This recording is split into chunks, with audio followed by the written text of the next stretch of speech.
گئے۔ اربیل میں امریکی اڈے کو نشانہ بنایا گیا۔ تل ابیب کے مرکز پر بھی میزائل داغے گئے۔ ایران نے اسرائیل کے اہم ترین بن گورین ایئرپورٹ پر میزائل حملوں سے نقصان پہنچایا۔ آگ کے شعلے بھی بلند۔ تل ابیب پر کئی میزائل حملوں کے بعد سائرن بج اٹھے۔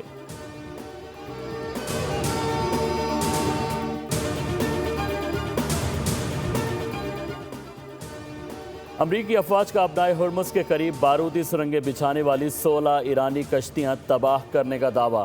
سینٹکام نے کہا کہ امریکی فورسز ایرانی حکومت کی سمندری طاقت کم کر رہی ہیں۔ امریکی صدر نے بارودی سرنگیں بچھانے کی کوشش پر مزید کارروائیاں کرنے کا بھی اعلان کیا۔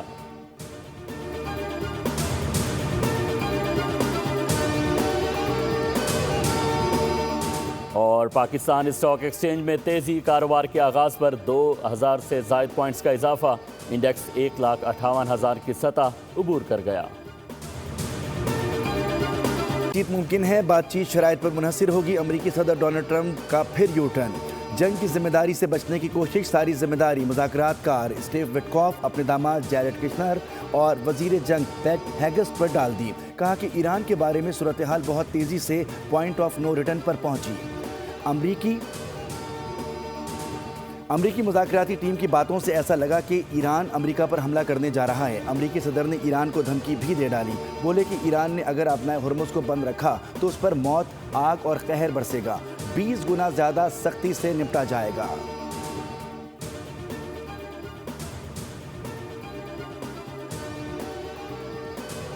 عاشور سے محبت کرنے والی قوم کو دھمکیوں سے ڈرایا نہیں جا سکتا۔ ایرانی سپریم لیڈر کے سینئر مشیر علی لاریجانی کا ٹرمپ کی دھمکیوں پر سخت رد عمل۔ کہا کہ پہلے بھی ایسے دعوے کرنے والے ناکام ہوئے۔ آبنائے ہرمز خوشحالی کی گزرگاہ یا جنگ پسندوں کے لیے مشکلات کا راستہ ہوگی۔ اپنا خیال رکھو، کہیں ایسا نہ ہو کہ مٹا دیے جاؤ۔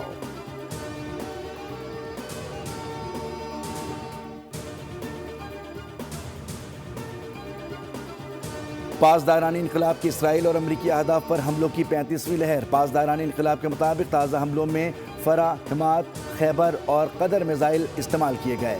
خلیج کے اطراف اسرائیلی اور امریکی اڈوں کو نشانہ بنایا گیا۔ اسرائیلی فوج کی اپنے شہریوں کو پناہ لینے کی ہدایت۔ امریکہ اسرائیل کے ایران پر حملے بھی جاری۔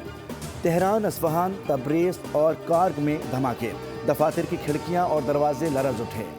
گورنر اصفہان کا دفتر، یونیسکو کے عالمی ثقافتی ورثے اور قدیم شاہی محل میں بھی دھماکے، ان کو نشانہ بنایا گیا۔ اصفہان میں دھماکے ایران کی نیوکلیئر سائٹس کے قریب ہوئے۔ بین الاقوامی ایٹمی ایجنسی نے دعویٰ کیا ہے کہ ایران میں افزودہ یورینیم کے ذخائر محفوظ ہیں۔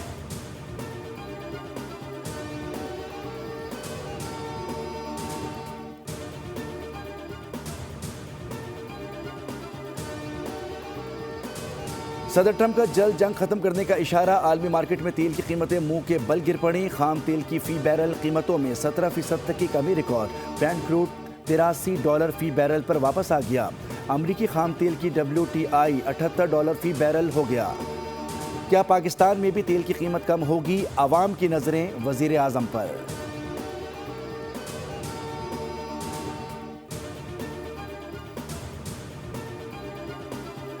وزیر اعظم کی آیت اللہ مجتبیٰ خامنہئی کو ایران کا سپریم لیڈر بننے پر مبارکباد۔ شہباز شریف نے آیت اللہ علی خامنہئی کی شہادت پر گہرے رنج اور غم اور تعزیت کا اظہار کیا۔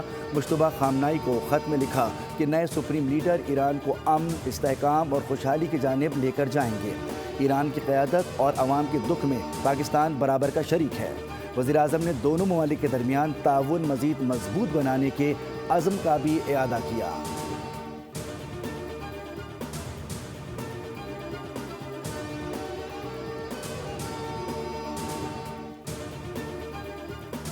تہران میں مجتبیٰ خامنہئی کے حق میں نکالی گئی ریلی کے قریب اسرائیل اور امریکہ کا فضائی حملہ۔ ایرانی عوام خوفزدہ نہ ہوئے، اللہ اکبر کے نعرے، مرگ بر امریکہ اور اسرائیل کے نعرے لگاتے رہے۔ نئی ایرانی قیادت سے والہانہ محبت کا اظہار بھی کیا۔ ایرانی ٹی وی اینکر بھی انتہائی پرسکون رہا۔ اور پاکستان اور بنگلہ دیش 3 میچز پر مشتمل سیریز کے پہلے ون ڈے میں آج مد مقابل ہوں گے۔ ڈھاکہ کے شیر بنگلہ اسٹیڈیم میں ڈے نائٹ ٹاکرا پاکستانی وقت کے مطابق دوپہر 1:15 پر شروع ہوگا۔ دونوں ٹیموں کے کپتانوں نے سیریز کی چمچماتی ٹرافی کی رونمائی کر دی۔ اوپنر صاحبزادہ فرحان پاکستان کی جانب سے ون ڈے ڈیبیو کریں گے۔ جوان بیٹر شامل حسین اور ماں صداقت کو بھی پلئنگ 11 میں شامل کرنے کا امکان ہے۔